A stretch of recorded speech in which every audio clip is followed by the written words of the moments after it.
Amsterdam has a long tradition of welcoming the persecuted. When the Netherlands won its independence from Catholic Spain back in the 1500s, the Dutch government outlawed Catholicism. But locals here conspired to give Catholics a place to worship, provided they kept a low profile.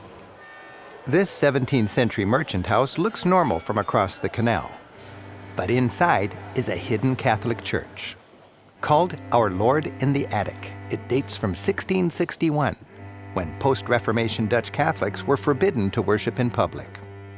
Imagine this small church crammed with worshipers. It's like a grand church in miniature.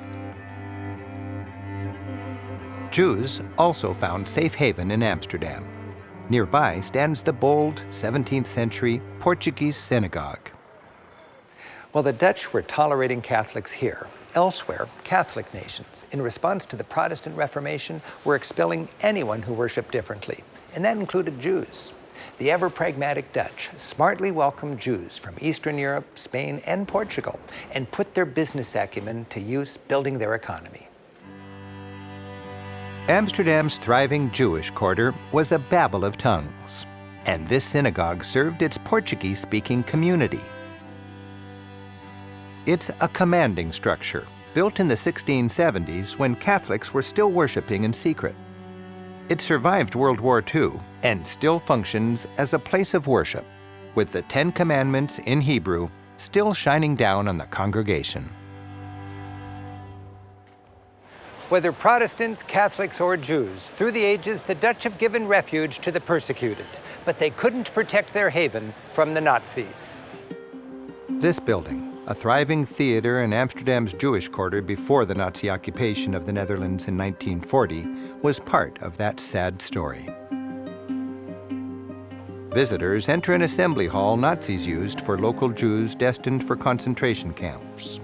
Today, it's a thought-provoking memorial that makes an indelible impression on its visitors, whether tourists or school groups having a thought-provoking field trip. On the wall, thousands of family names represent the tens of thousands of Dutch Jews who were assembled here before being deported to camps in the East and death. And that included the family of Anne Frank. At the Anne Frank house, visitors learn the story of 8 Jews who, in 1942, went into hiding. They went behind this secret swinging bookcase, into the attic above a shop, and hid, almost silently, for 2 years. Among them was 13-year-old Anne, whose journal has inspired millions of people. You'll see how Anne's father, Otto, tracked the progress of the Allies after D-Day, and pencil lines tracking how Anne and her sister were growing up in hiding. Anne's room is still decorated with photos and magazine clippings, showing the idols, dreams, and passions of a 13-year-old girl. A small window letting in a splash of the outside world lifted her spirits. Then, one fateful day, the Gestapo came. All 8 were deported, sent east to concentration camps. Only her father survived. Anne died just weeks before the end of the war. Her handwritten diary inspires visitors, and her book has been translated into 70 languages.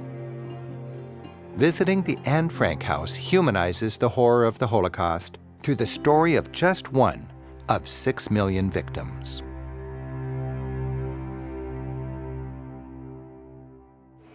Nearby, the Dutch Resistance Museum takes you behind the scenes during the Nazi occupation and tells how the Dutch fought back. Pistols were hidden in books.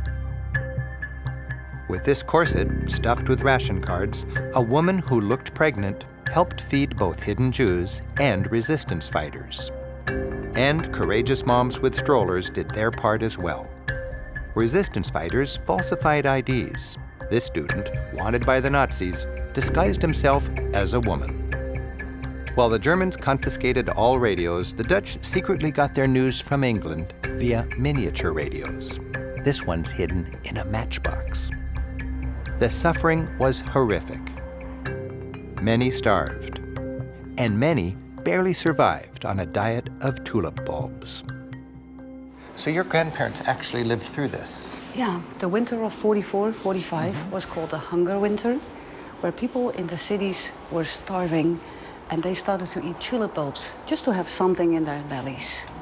Grandparents starved so that children could live. And that entire generation of people is actually shorter than their countrymen. Today we eat well, and our young people are the tallest in Europe.